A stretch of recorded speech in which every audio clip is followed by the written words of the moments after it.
in Douglas and Converse County. And Kelly Conrad and I are going to lead this discussion this morning. Kelly, you want to introduce yourself? Hi, I'm Kelly Conrads. I'm the current WYSCA president-elect, although I will be leaving this summer, so Kara and Amy are graciously stepping in to kind of fill that void. I am the special education counselor at Converse County School District number 1. So I actually work with all of the students who have counseling on their IEPs, and I'm K-12.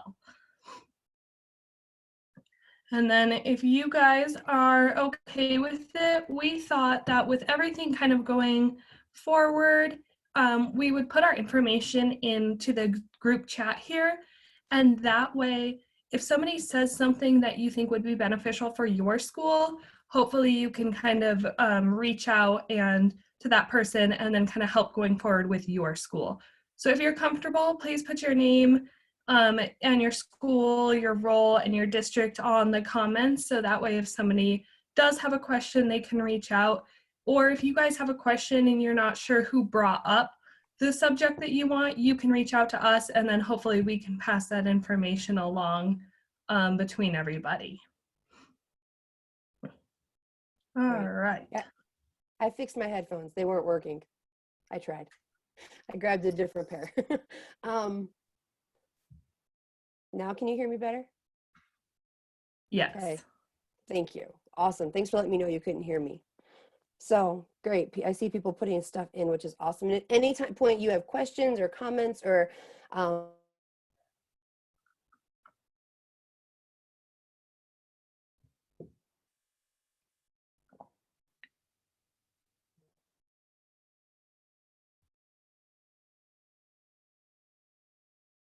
first topic on the agenda. I'm still pulling up my agenda. All right. Yeah, so introduce yourself was topic number 1. And it looks like we've got lots of people who are doing that. So thank you guys. Is there anything else that anybody wanted to add to the WYSCA virtual education and COVID-19 resource page? We have been updating that every week after these meetings. So anything you have brought to us in the past should be up there. But again, not all of us have gone through all of the items on that list. They're just resources from ASCA, other state organizations, and then you guys as well.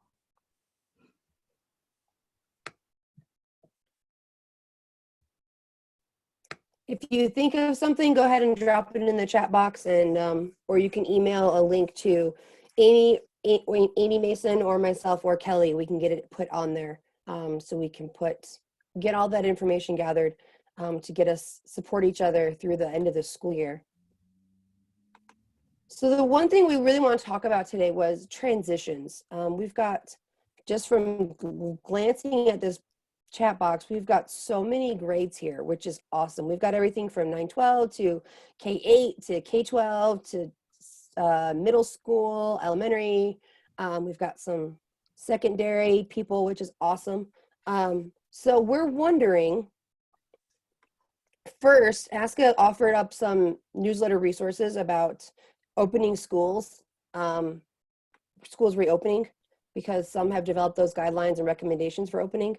So there's some resources here in the agenda for you guys from the American Federation of Teachers, Center for American Progress, Education Trust, Council Chief of State School Officers, Brookings, and the Aspen Institute.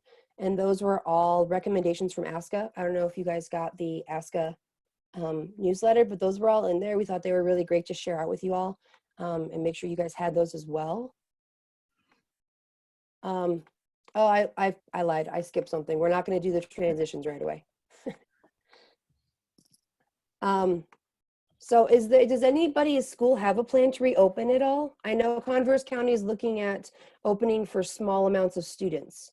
You know, those special education high need students who need a little more of that one-on-one direction that aren't doing as well with the online virtual schooling. Is there any other districts looking at doing something similar? April, we are for small groups or just 1 or 2 students, yes. Our high school, I think, is helping seniors that were not on the route to graduate since the whole shutdown. So I think they made a special exception for just seniors. We have the same thing going on up here in Powell. They just approved a certain number of seniors in to work with teachers at a given time that are at risk. Cody High School is doing pretty much the same plan for anyone who needs extra help and the seniors who are at risk for not graduating.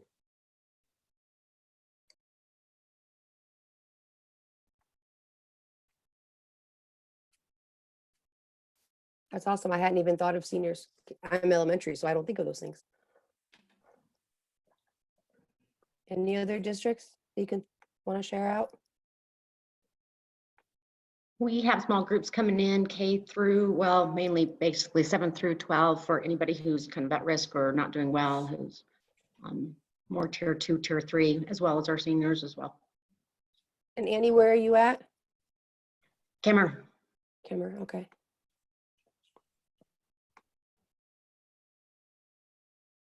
All right.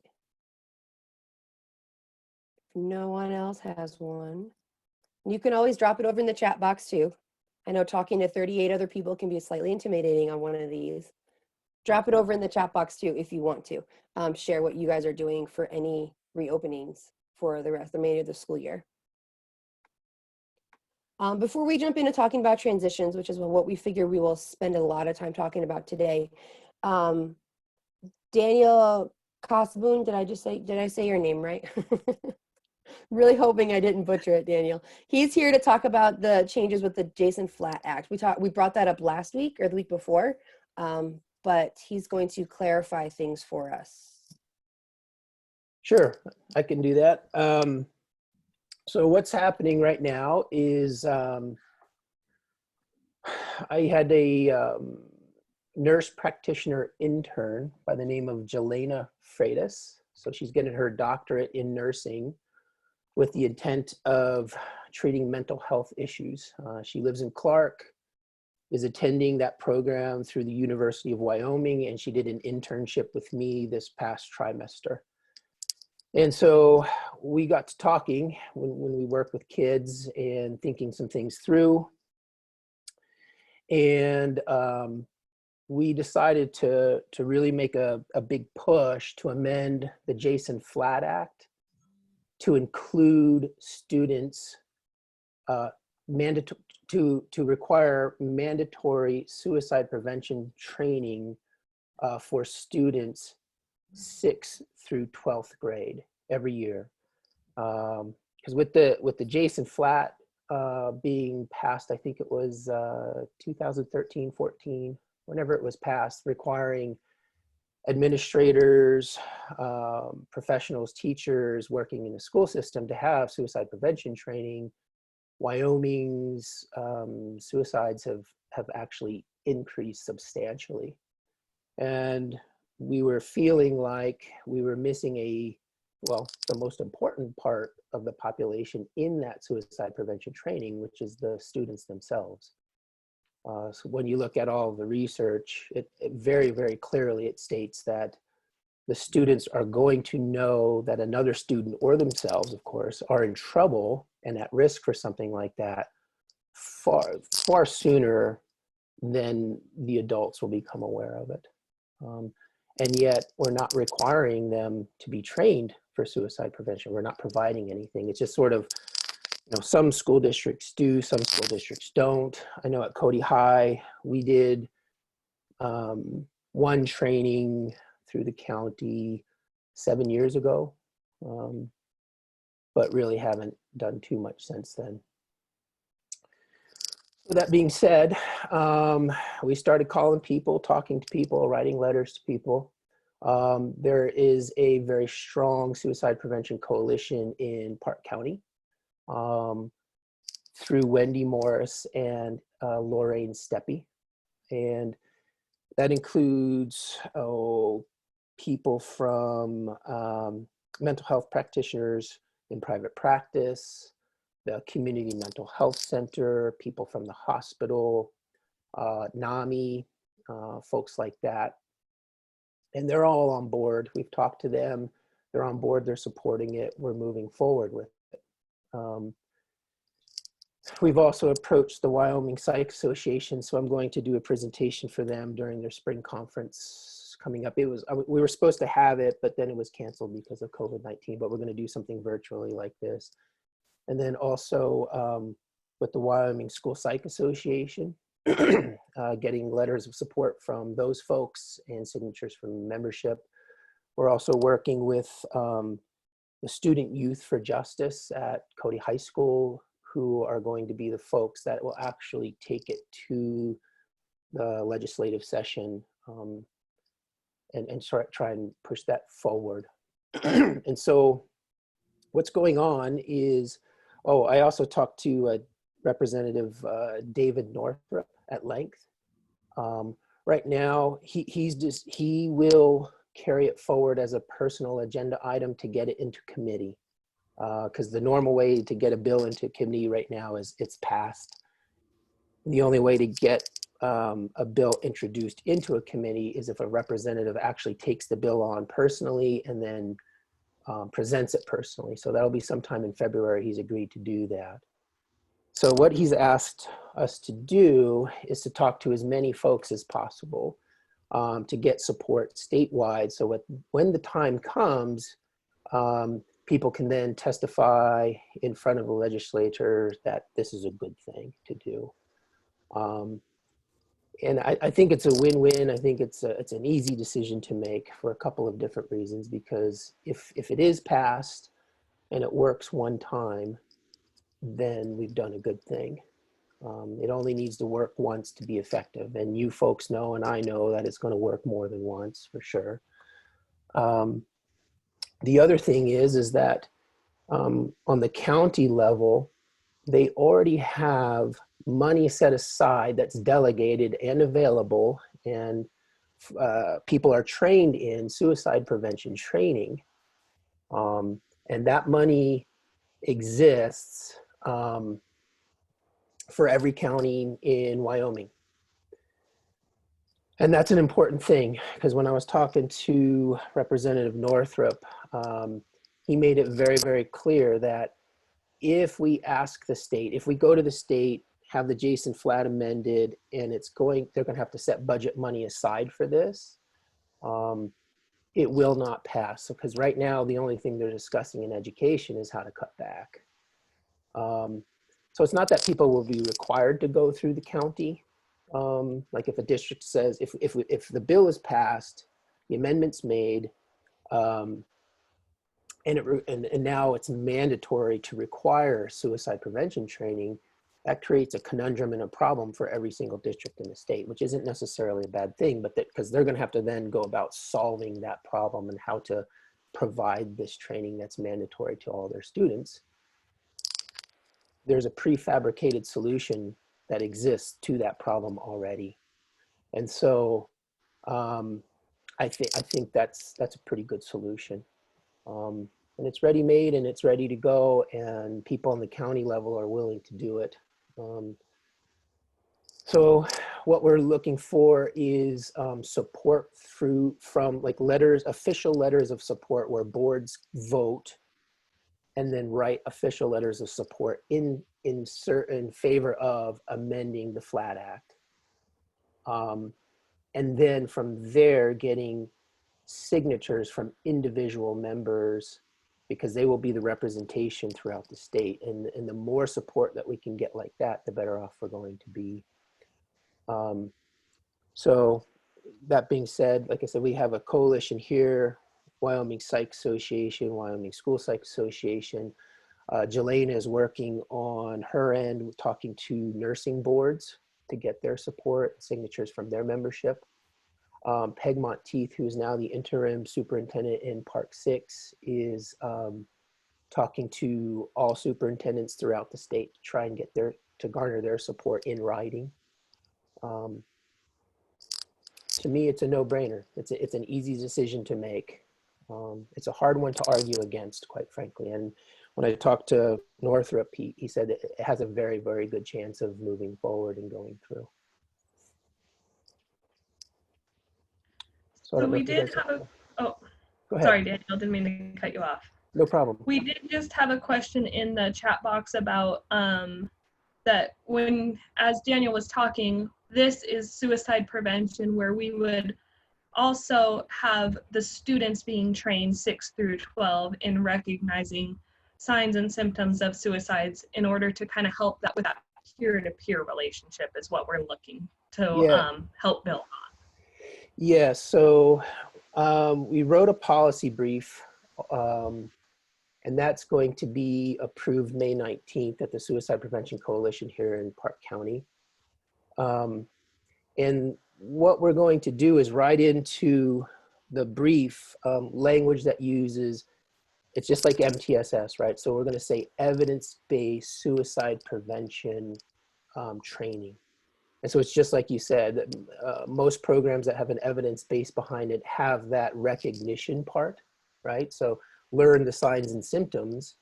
And then the second part of that is, well, what do you do? Who do you go to? What are the resources out there that you immediately go to once you identify signs and symptoms, either in yourself, a family member, or a friend? So they will be trained on that every single year. And one person tried to argue against it, said, look, they're going to have this training every single year, K through 12. And my answer to that was, yes, that's the point. Because by the time they graduate from our schools, they're going to be experts in this thing, you know, and they will carry it into college with their families, with other students, and they will know exactly what to do. And we just have to encourage them, talk about it, and let them know that it's okay to step forward to get someone help, even if the friend is saying, please don't tell anybody. That's the big thing that I deal with at the high school. And anecdotally, I can tell you, when I did a suicide prevention training with Jelena Freitas this past trimester, right before COVID hit, we presented to a history class that was juniors. It was 22 students, and out of 22 students, when we were done, I had one student knock on my door 10 minutes later after the presentation and said, wow, based on what you just told us, I need to let you know about this one friend of mine.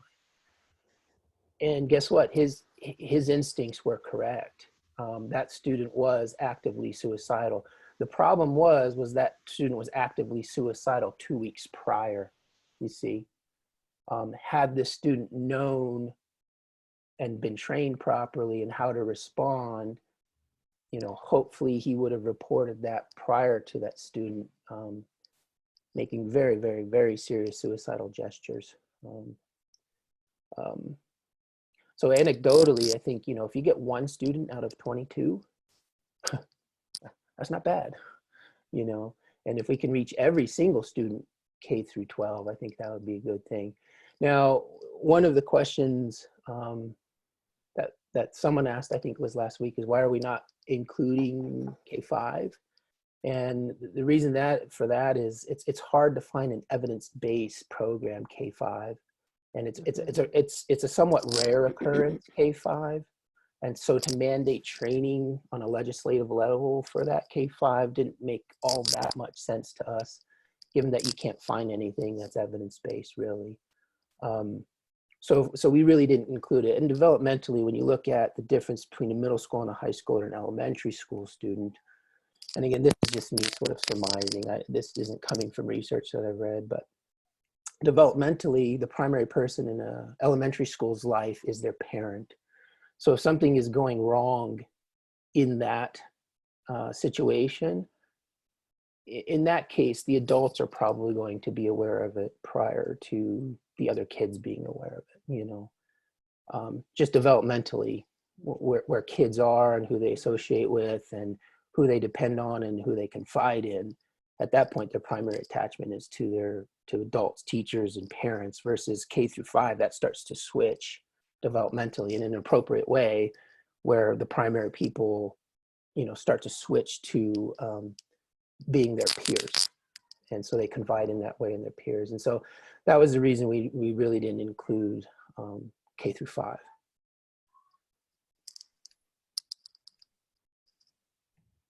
This is Wendy Watson in Albany County, and I've had the privilege and responsibility of having to train elementary staff on suicide prevention, and the materials are really difficult to acquire that are not geared toward adolescent and older. And I had to modify a lot of the training materials, and not so much modify as to add more information as to how to recognize the signs and symptoms with little kids and how to work with the younger population, because we have had a suicide in our district at the elementary level, and I work in a behavioral emotionally supportive school where those kids are generally bused to us, and so we have a lot of suicide risk assessments we do. And it's really important that the staff get the training, even if they don't have I guess even if we're not targeting training the children, I think there needs to be materials for the elementary level staff members. And like you were just mentioning, parents also should have access to this. So if you could tag on something into your bill to say, hey, you know, elementary teachers need this, and parents should have access to these materials too, that'd be fantastic.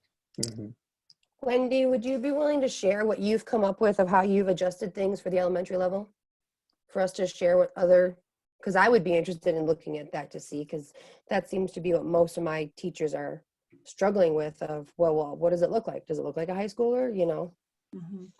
I think the thing that we did that was the most powerful is all the elementary school counselors in the district got together, and we actually added up how many suicide risk assessments we do every year and put that into the PowerPoint, and it shocked the staff in the district to say, oh my gosh, this is a concern at the elementary level. So their eyes weren't all glassy and zoning out on this training, that they realized it's super important to know this information, even at the the elementary level, even though it's geared toward high school students. And then I modified it. And the biggest thing I found is that if you can encourage teachers to have that relationship with kids, regardless of how old they are, if they feel connected to the school, that is the #1 prevention strategy to use.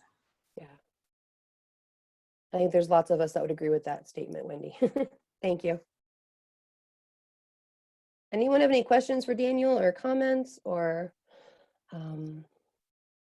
anything? Well, I'll tell you, if I could be so bold as to ask, is if you think this is a good thing, as an organization or association, I don't know if you guys have a board that votes or how that works, but if you do, to put it on the board agenda, have an official vote. We would appreciate it if there was an official vote in favor of supporting it. And again, we did talk about it at one of our board meetings, didn't we? WISCA board?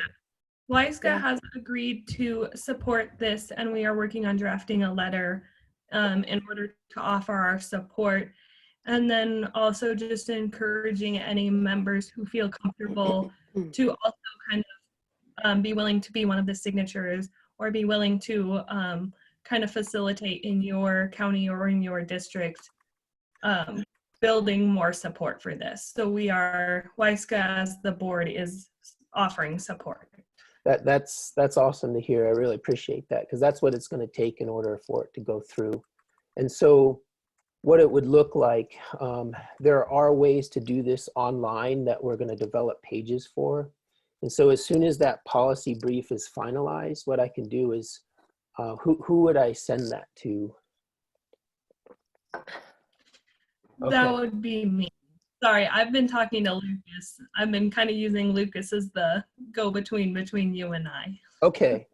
So from there, so what we would do is we'd finalize that policy brief, and then once you look at that policy brief, at that point, I would ask that you draft a letter, because it's really important that we use the same language. And to be really, really clear, we're not writing a brand new bill. We're amending an act that already exists. Does that make sense? And it's much easier to get things passed that way.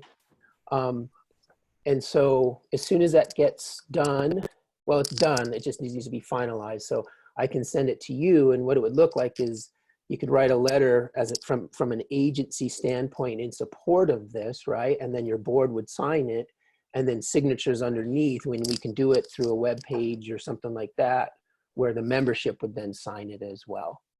Does that make sense? Yeah, digital signature, yes. Yeah. Gabriel, what do you think for a timeline for this, as far as when should we watch for that coming through? We meet May 19th, and so the policy brief will be finalized then. And then we have to set up the website stuff. So as soon as the policy brief is finalized, May 19th, I'll shoot it over. So you guys can get the letter started. And then, to be honest with you, I'm not the one who sets up the website piece of it, but once we do, we'll for sure let you know. And I'm hoping that's going to go pretty quickly. Jelaine is pretty slick with the Facebook website kinds of things. So yeah, I'm thinking late May, late May. Let's just try to say late May, at the latest June. And then I think David Northrup said he would bring it to committee February, I believe. So yeah, and then after that, if you want to, and we'll keep in touch with each other, but just having someone in mind that might want to testify in front of the legislature in support of it. So the more people that testify from a variety of different areas, mental health, physicians, superintendents, teachers, counselors, you name it. The more people that testify from various different disciplines and from various areas throughout the state, the more chance it has to go through. So yeah, let's say end of May, let's try and have it done. Sound good? Sounds good. Great. All Thank right. you, Daniel. Thanks. So Lucas is a good person, or Corey Black is a good person to get in contact if you have any more questions, comments, whatever. And we'll go from there. Thanks for letting me take your time. Thank you for Appreciate that. being here to clarify things. We appreciate it. Thanks. Take care. All right, so we'll move on to the next part of our agenda, which is talking about transitions. With so many districts that are not going back to the physical building this semester for the rest of the year, we've got a lot of transitions that need to happen without being there physically to support. So we thought we could just talk about those different levels of transitions and see how the different districts are handling that.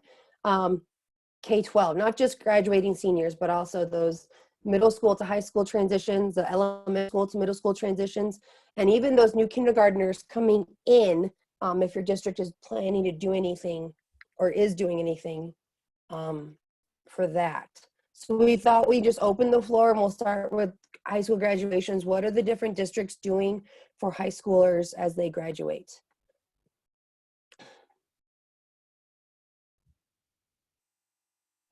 Or how are they doing graduation? I know in Converse County they're doing, they've split our graduation into 2 halves alphabetically. All the kids will be on the football field 6 feet apart, and each child gets 1 ticket into the stadium. And the way our football stadium is set up is there's room to kind of park around the stadium and see the grass. So they're allowed 1 vehicle in, and the families can sit on their cars, but they must stay by their cars to watch graduation. And they're doing like the first half of the alphabet at 10, the second half of the alphabet at 2. And that was what our district came up with to do, because it would work, I think. I don't know. And they're also going to be televising it like a live feed, I think, through our district Facebook page or the high school Facebook page. I'm not sure which. So what are other districts doing for high school graduations?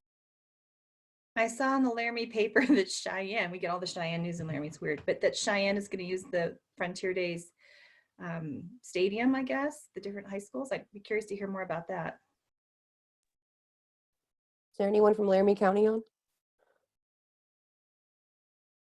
I guess Frontier Stadium would give them enough room to move to space out 6 feet apart. Or is there anyone else who's using their like county fairgrounds to do it? I would have never thought of that, but that's a good idea. Yeah, that would give enough space. Is there any districts who decided they are not doing a live graduation as of right now? A formal ceremony? Valley High School, we're postponing until June 14th and kind of making a plan until then. And so basically we're just kicking it down the field a little ways and waiting to see what things look like. I do think it would be a social distanced graduation, probably on the football field, with either, just parents there, or we haven't totally worked out all the details, but basically we're just buying ourselves more time. What school is that, Stacy? Lander Valley High School. Lander Valley, okay.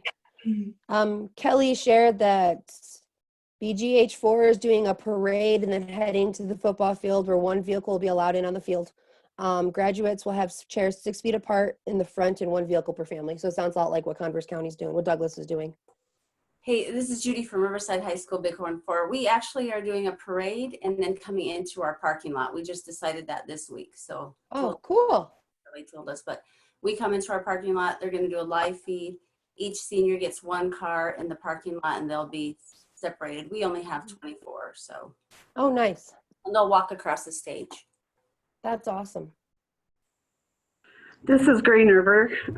They did a video of students in their graduation cap and gown, and they walked through the hallway as they were announced one at a time by the principals, and picked up a diploma that had nothing, the folder that had nothing in it. And that video then will be all put together and broadcast on graduation day. So they will not have a gathering or a walk across the stage, but it will be done by video.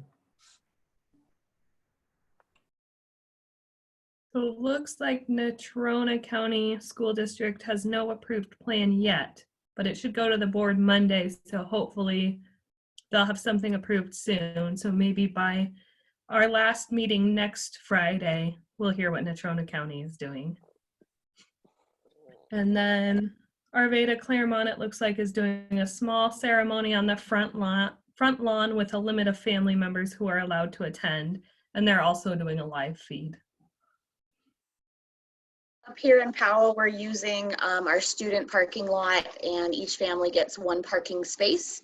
The graduation ceremony itself will have a stage, and we'll have pre-recordings for our valedictorian, salutatorian type things, but the cars will actually pull up to the front, let the kid out, let them walk across the stage to get their diploma, and they'll get back in their car, and then a parade after that. So very similar to what we're hearing around the state.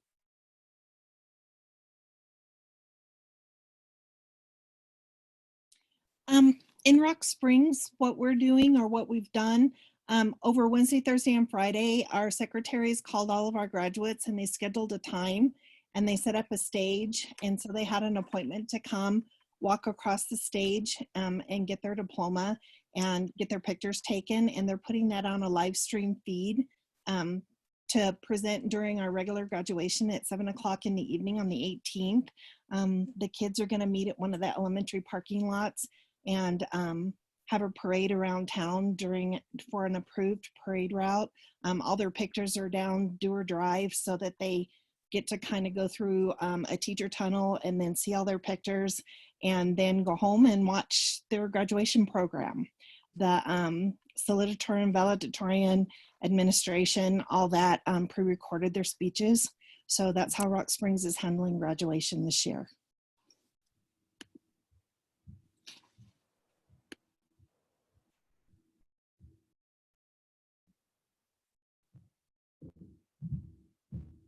I don't know about the other communities, but I really feel like in Douglas, we've rallied around our seniors, recognizing that this is not the senior year that they planned on. This is not the end of their education, their education that they wanted, what they dreamed of growing up. We've taken their senior pictures and put them on banners around the community on light poles all over, on the main drags throughout the town. We've done that. They've done parades, like drive-bys to all the senior houses. The seniors all have a placard outside their house that says it's graduating senior house. Things like that to really try to make it special. Things that I hope stick for following years, just because it's kind of fun to recognize them, especially in a small town. But I don't know about you all, but my heart breaks for these seniors, because I remember my senior year was like, graduation was a big deal. And it was, this cool stepping stone. And because of the way things are, just my heart kind of breaks for them that they don't get what they dreamed of. Prom and all those other things being canceled. So I'm glad to hear districts kind of rallying around their seniors and trying to make it as special as possible given the circumstances. So how about any other high school graduation things people want to share? Cameron is very similar to what everybody else is doing. We do have the banners around the town, excuse me, but we took those in their cap and gown so that they were all pretty uniform. So we'll also do in our football field, and the 6 feet apart, they're allowed to bring 4 people onto the field, but they can bring 1 car in, and then there's plenty of space around. It'll be on the radio, it'll be on the live feed for Facebook as well. They're doing the night before for our senior class night. We'll have their graduation practice. Then they will have a huge screen up on the football field with the cars, in the parking lot, where the seniors will do their talent that they want, or what awards that they have received, their senior quotes, all that good stuff. And then afterwards, the seniors are rallying around to try to get a movie together. So I think that's maybe a little bit different than others, but very similar to what everybody else is doing as well. Awesome. So what about those middle school to high school transitions? How are you all addressing those ones, the middle school counselors that are here? Are you doing anything?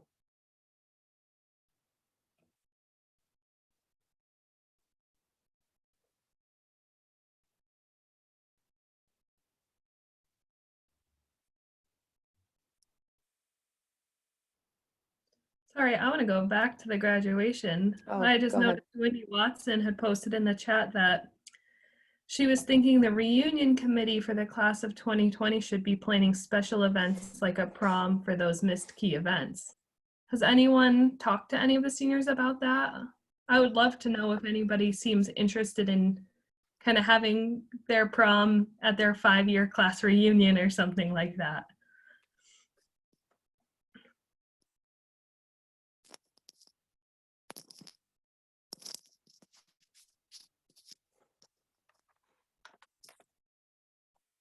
That is a fun idea.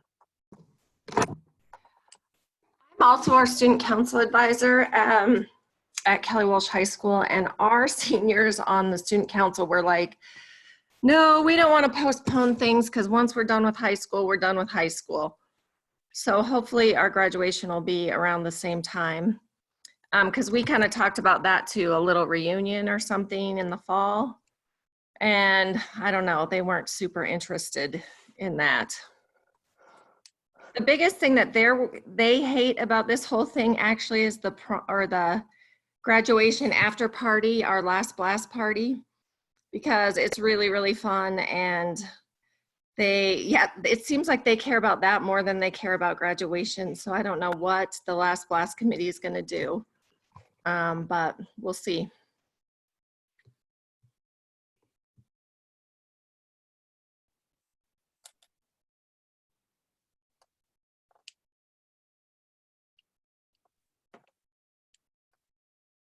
All right, so it looks like one middle school to high school, they've put together a virtual tour. And they're already in the same building, so that transition shouldn't be too jarring. So that's pretty helpful for that one. I like that virtual tour idea. Mm-hmm. At the high school here, we have Ignition, which is a program for transitioning. Our incoming freshmen in the first day of school is pretty unique to them because they're in the building alone with our upperclassmen. So we're just really beefing that up this year, anticipating that we're back to school and able to do all of the things that we hope to do. So we're just relying more on that being our introductory, since we didn't get them to come up this spring. I know. So rather than, go ahead, Kelly. I was gonna say, I just know in Douglas, they've talked about kind of doing something similar, picking a day in August and inviting all of the new 6th graders to the middle school or all of the new 9th graders to the high school, because they do that during the school year normally. And since they're missing that, they're just trying to figure out what would be the best way to try to keep that there. So we'll see how it goes in August. And Caston Armstrong, who's the middle school counselor in Douglas, said that the 8th graders are going to have a slideshow and receive their end of year certificates by mail. They otherwise are completing their Hathaway unit. And once that's done, they fill out a form that goes to the high school, and then they'll do a Zoom with the high school as well. Caston, do you want to elaborate on that at all? Yeah, I don't know. I feel like the process that they have gets them to where they at least know what classes they need to take. And then if they have questions, they'll be Zooming with the high school. So they don't get a tour. I'm hoping, kind of like what Kelly said, they can get them in early so that they're pretty nervous, so they can get rid of some of those nerves. I know a lot of my 5th graders were pretty nervous and they're not going to get that tour. But I like the idea of having a tour of the building. So Caston, I may get with you with a video camera. I like that. That'd be fun. I'd like that. It looks like, Shauna, we will come back to yours. She's wondering about the ACT waivers for summer dates. We'll come back to that. Lander's doing virtual transition for 5th to 6th grade with an online tour, video meetings for kids and parents with questions with the counselors and principals. And then there's always Kelly said there's always an open house before school starts to go through personal tours as well. And our district has that as well, that, bring your stuff to school and go through everything. So I know we'll have that. But to go back to the ACT question, because I don't want to forget about it. Does anyone know anything or have any info about getting ACT waivers for the summer dates? I don't know anything about that. So they did a couple of Q&A sessions this week from WDE. They will mail you the vouchers if you get a hold of Jessica Steinbrenner. So she's also going to post the information from those Q&A sessions. So thank you, Amy. Yep. Arvada Claremont is doing a Google meeting with 6th grade students and all the 7th grade teachers, the principal and Lois, hoping to do an orientation in August.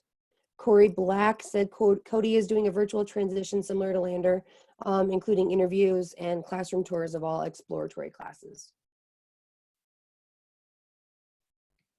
I think the biggest thing I'm sad about from my elementary to middle school transition is my 5th graders don't get to practice on the locks like they do every year. The one thing they're so scared about for the lockers, they don't get to practice.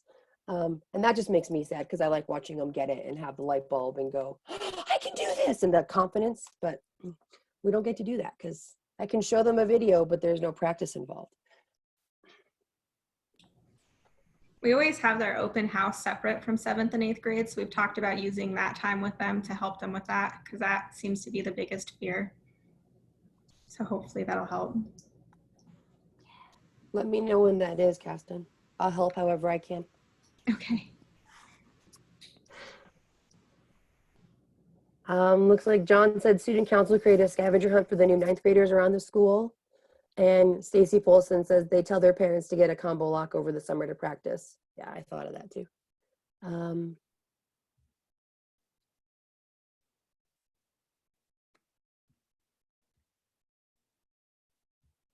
Okay, we got a bunch of comments in here. I'm trying to read through the comments, sorry, on the chat box.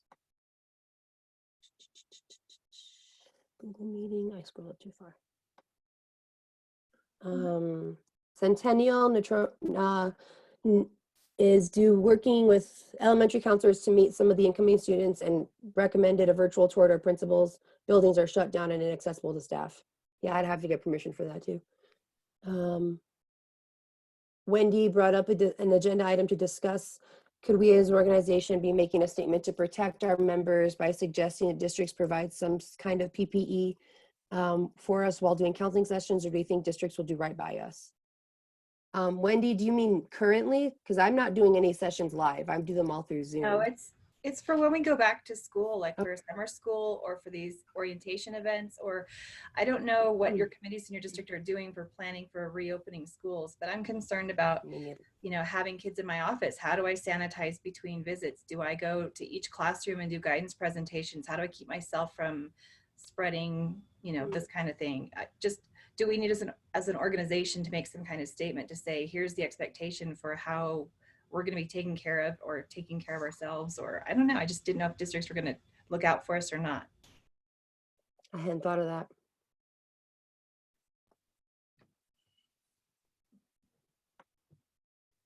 We I haven't did. talked about going back, honestly. Our district hasn't. I think we're just trying to survive the end of the school year and figure out summer school. But I think our summer school is planning on being virtual, isn't it? Caston and Kelly, do we know?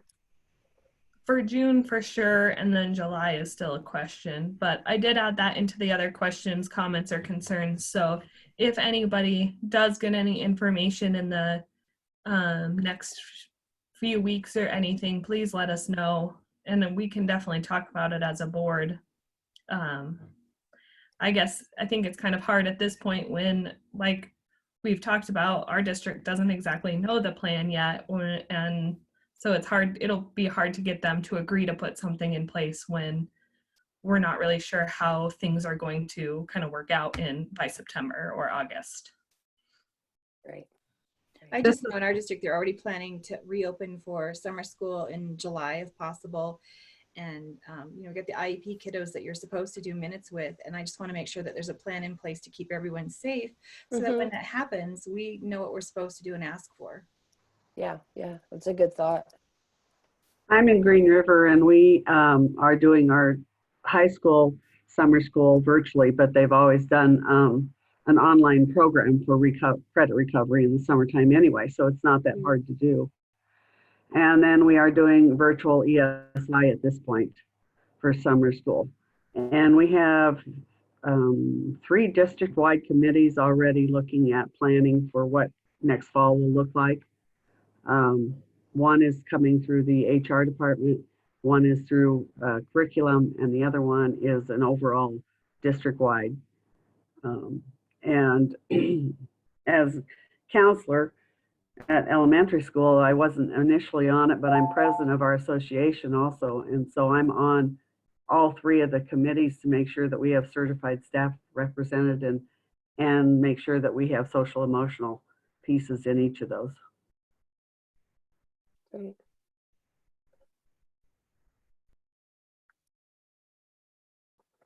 So it looks like a lot of school districts are doing beginning of the year that back to school transition help for, we kind of did middle school and elementary to middle kind of at the same time because middle school has those 2 transitions at each end of it. But Corey Black said they're doing back to school day with the 8th grade mentors to the 5th graders in August. They'll do games, practice locks toward the school, that kind of thing. Park 1 does the same thing for incoming 6th graders during the open house. They practice their combos. And Corey shared that they use the WEB program. 8th graders are in charge of small groups and lead throughout the day. That's a great idea. I love that. That's awesome. All right. Any other add-ons for transitions for that? I think we can kind of move into that elementary part of incoming kindergartners, 5th graders to 5th and 6th graders to middle school. I know I've got some great ideas just now for how to kind of help my 5th graders prepare a little bit, but.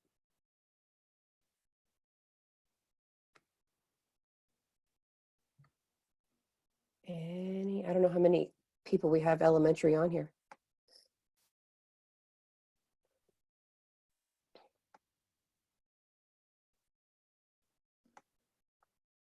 I guess in the weeks that. I was just Sorry, going go to say, Wendy again in Albany County, and because they are considering opening up buildings for summer school, they're really planning on those 5th graders going into 6th grade to get, live access to the buildings ahead of time, just the few days before school. There's talk about having all those things we would do at the end of the year postponed until right smack at the beginning of next year. I'll be doing a Zoom with the 5th graders going up into 6th grade, going over the teachers and who they are and what to expect and grades and all that stuff. And then I'll probably do another virtual tour again, see if maybe I can even get some of the teachers to have a little video to introduce themselves to the kids. And then we'll have the open house again in August, so they'll get hands-on there. But I always like to prepare them in the spring. Yeah. What about elementary counselors who have new kindergartners coming in? I know in Douglas, we try to bring them in May and kind of just do a quick little evaluation, just kind of meet their families, things like that. which we're obviously Okay. not going to be able to do. So what are other districts doing about bringing in the new kindergartners? Do you do anything, I guess, in the regular year? If you normally would do a kindergarten roundup, or how is your district doing that differently this year?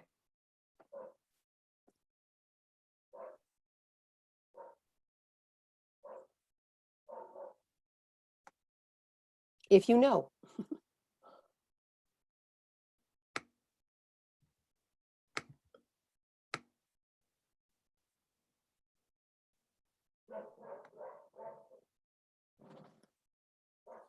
We're counselors. We can sit quiet for as long as we need to till someone talks. I'm kidding. I don't honestly know how many elementary people we have on here. I know looking through the names, I can pick out a couple, but we may not all know what's happening because I don't handle the kindergartners, so I have no idea what's happening for them in our district, what they're doing different. Maybe if you find out anything between now and next week in our last meeting, we can kind of share out next week about what we know could be happening for that.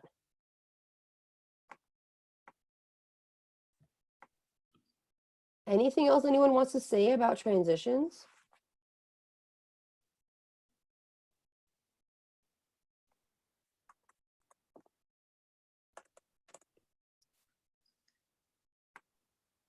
I know that Park One, Powell, for their fifth graders, they're having an end of the year celebration at the drive-in.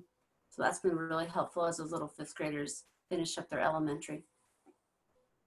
Oh, cool. I just love that you guys have a drive-in. I know, and the owner of the drive-in works at the elementary school and at Westside, and so it's been really helpful. She's awesome. Nice.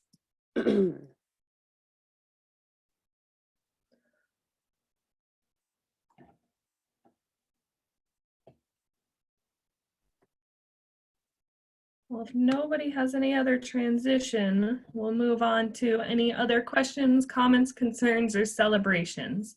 So we have some information on the question about the ACT waivers for the summer dates.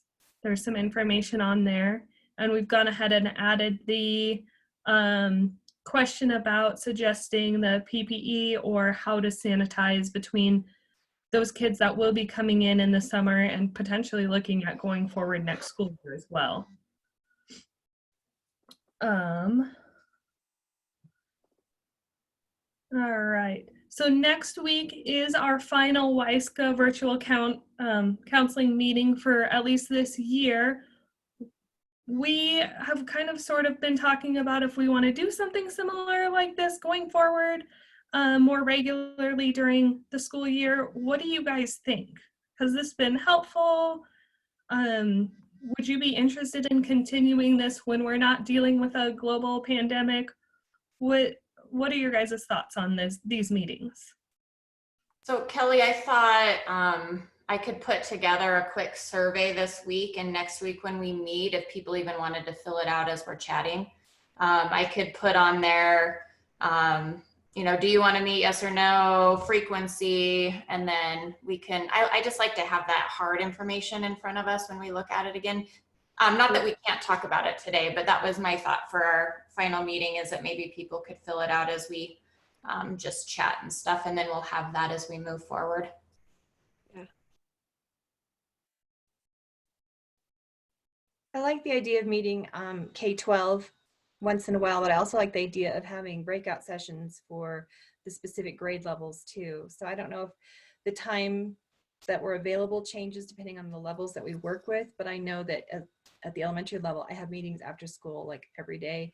So it'd almost be better for me during the day, but maybe for the high school folks, it would be, a different schedule. So I don't know, it'd be good to include in the survey, when is the better time and which level you'd want to meet with.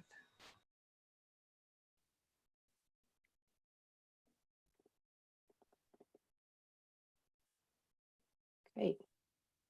Awesome. Well, before we really sign off, we wanted to announce, we didn't put this on the agenda, but we wanted to announce that our school counselor of the year for Wyoming, we had 5 applicants this year. And as long as I've been on the board, I've never seen that many applicants for school counselor of the year, which is so awesome.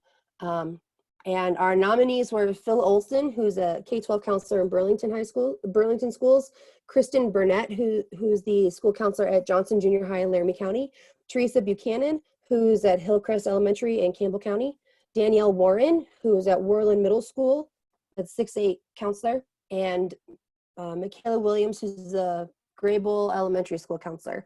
And our school counselor of the year for 2021 for Wyoming is, drum roll, Michaela Williams was the one who won this year. So she'll be representing Wyoming hopefully in DC next year at ASCA's big celebration, and she'll be recognized next year at the ASCA's national conference. But it was really awesome to see how many nominations we had this year. And from what I've been told, that application's pretty grueling to fill out. I've been on the committee to read them, and it's awesome to see what our counselors are doing in our state. So that's fantastic. Next year, as the time, we hit January, February, be watching for that email to nominate a counselor in your district that you know is just making a difference. They're doing some awesome stuff. Give them a chance to brag on themselves. And hopefully we can grow the nominations every year, which would be fun.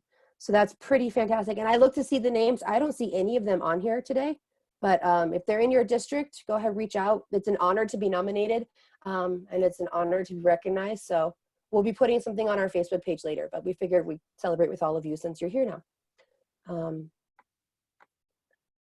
And speaking of the ASCA National Conference, I don't know how many of you were planning to go to Seattle, but it's going to be online, which is kind of nice because I wasn't going to be able to go. So it's all going to be virtual this year, it looks like. So we'll just have to watch for more information coming, and we'll make sure to be sharing that out with you all.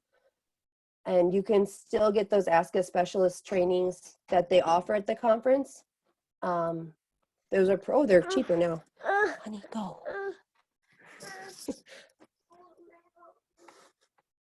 Working from home. So much fun. That was my 3-year-old and my amazing babysitter. Anything else? I didn't put that in there about the conference. Amy, do you know anything else about the conference? Other than there isn't one? There was an email sent out this morning from ASCA. Was there an email this morning? I hadn't checked yet. Yeah, there's an email this morning, and they said that they would continue to send out information about what it'll look like, the registrations. If you did register for Seattle, they're going to give you an opportunity if you would like a refund, but they said to just keep your eyes open for additional information on how it'll be offered and a schedule and all that stuff. So.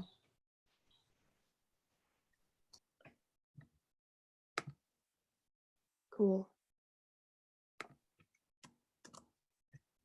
Personally, I'm pretty excited about being offered at home because I was pretty bummed it wasn't looking like I was going to be able to go to Seattle. So now we all can just go together. Wouldn't that be fun? Okay. I have to go back to my agenda, sorry. If you haven't done any of those Ask a U specialist trainings and you are an ASCA member, even if you're not, I would highly recommend looking into them. They're normally like $100, $99, I think, for members. And I think they're $950, $200 for non-members. They're really good. They're self-paced. There's great articles, which you can access all the information anyways through the ASCA website. But if you sign up for the class, you take the quizzes, and then get the credit for it. You can also then go through Lindenwood University and get grad credit, which is, what is it, $75 a credit, Kelly? Yeah, I think that's right. You can get 3 grad credits for every class. So really it's kind of a good deal. And the information's really great, and the certificates look really nice on your wall. Because then it's like, hey, look, I know what I'm doing, you know? But they send you a nice certificate when you're done, and it's like every 5 years those are good for. So I highly recommend those. No ASCA's not paying me to plug them. I just think they're really good. Yeah.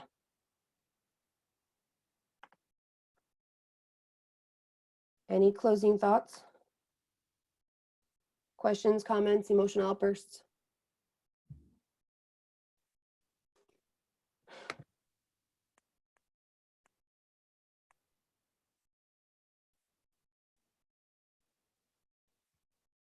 Crickets.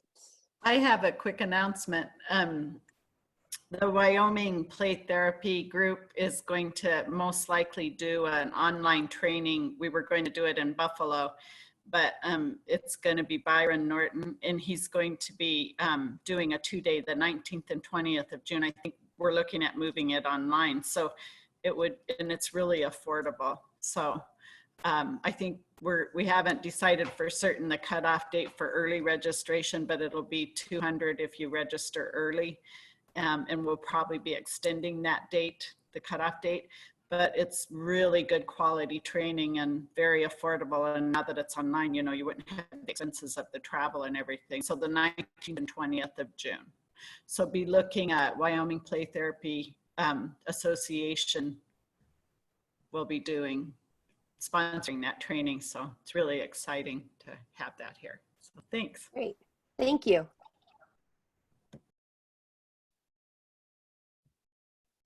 Awesome. Any other things anyone wants to throw out there? As my principal would say, anything else for the good of the cause? No, we're just ready now with our Friday. I like that idea. Thank you everybody for being here. I will agree with everyone that this has been fantastic just to be able to connect with everyone around the state, see people's faces. You know, it's nice to do this more, see people more than just once a year at our conference. And I really do hope we can continue doing these kinds of collaborations throughout our state. This is pretty awesome. We have our last one next week. We'll be watching for the Zoom info and the agenda to come out by the end of next week. And we will see you all in a week. If you have anything you want to add to next week's agenda, please go ahead and email myself, April, or Amy. Our emails and information are at the very, very top of the chat. So if you guys have anything you think you want to add for next